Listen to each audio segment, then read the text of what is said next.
হরে কৃষ্ণ কৃষ্ণ কৃষ্ণ হরে হরে, হরে রাম রাম রাম হরে হরে।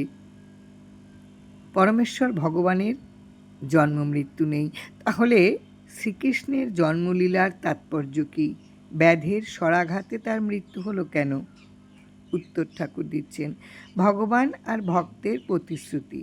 ভক্তের মর্যাদা রক্ষা করবার উদ্দেশ্যে বিচিত্র অপ্রাকৃত লীলাবিলাস করে থাকেন।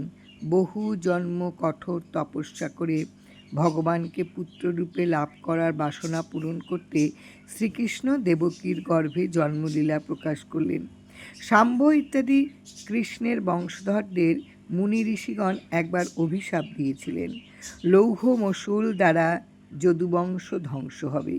সেই অভিশাপ সত্য করার জন্য কৃষ্ণ যেহেতু মহাত্মা যদুবংশে আবির্ভূত হয়েছিলেন, তাই তিনিও সেই লৌহ অংশ দ্বারা নির্মিত বাণের আঘাতে মৃত্যু স্বীকার করেছিলেন।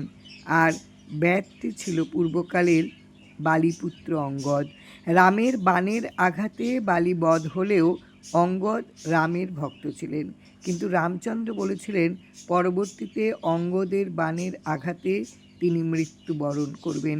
কৃষ্ণলীলায় তাই ব্যাধের বাণের আঘাতে কৃষ্ণ অপ্রকট লীলা করলেন।